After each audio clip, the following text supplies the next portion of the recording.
Kontraksi ekonomi terbukti sudah 4 kuartal minus. Maka efek bulan Juli lockdown PPKM Jawa Bali di mana 70% peredaran uang nasional ada di sana untuk menahan laju pemaparan dibatasi gerakannya. Hal ini secara ekonomi pasti akan berpengaruh besar ke arah negatif lagi. Kita semua tahu strategi ekonomi tidak tumbuh baik selama ini. Pandemi gelombang pertama membuat minus 4 kuartal. Lalu pandemi gelombang kedua sedang kita bersama perangi saat ini. Entah apa yang terjadi dalam 2 kuartal ekonomi ke depan sisa tahun 2021 ini. Namun pemerintah tetap optimis bisa membuat ekonomi naik. Bahkan kalau tidak percaya akan dipanggil Pak Luhut. Sehubungan dengan yang tidak percaya akan mendapatkan penjelasan Pak Luhut, maka saya mengacungkan tangan tinggi-tinggi dan berkata dengan keras, Saya Pak, yuk ngobrol Pak, bagaimana strateginya dan akan lakukan apa Pak agar ekonomi tumbuh. Kalau ternyata jawabannya dengan investor asing masuk, itu bukan jawaban yang bikin kami semangat Pak, yang lain dong. Kalau dengan pinjaman hutang, itu juga bukan sesuatu yang baru. 7 tahun ini hutang naik jadi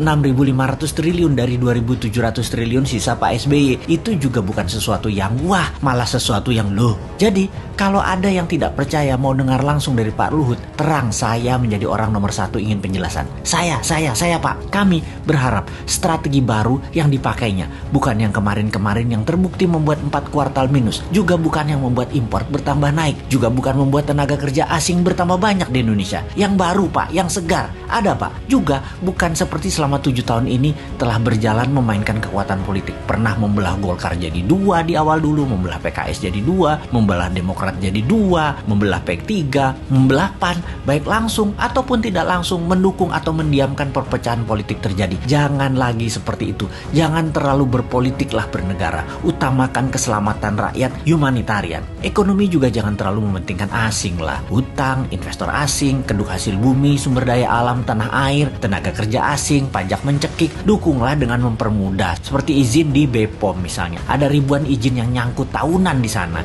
Juga berpihaklah dengan regulasi digital yang terbuka dan luas agar muncul startup unicorn atau dekakorn yang sampai saat ini nggak tumbuh-tumbuh lagi. Yang ada 5 unicorn itu juga produk sebelum 2014 kebanyakan. Bukan kebijakan selama 7 tahun berkuasa. Kalian belum membantu digital anak bangsa satu pun jadi unicorn karena kebijakan kalian. Mana janjinya? Ini hanya sedikit janji kampanye yang dipertanyakan generasi muda. Lalu ada mini lockdown Jawa Bali Juli ini. Akibatnya pasti melambat lagi 2 kuartal ke depan. Bisa minus lagi. Jangan sampai 6 kali minus loh ekonominya. Sampai akhir tahun 2021 ini minus. Itu berbahaya. Berat mesin ekonomi kalau turunnya terlalu dalam atau diamnya mesin terlalu lama. Yang Newmind takut adalah minyak crude oil yang saat ini $75 per barel. Akhir tahun ini mendekati $100 per barel. Mati kita. Sudah dolar kurang jumlahnya di tanah air. Dagang pakai yuan. Sementara Amerika dan dunia Arab tetap petrodolar. Beri petrol ya pakai dolar. Lah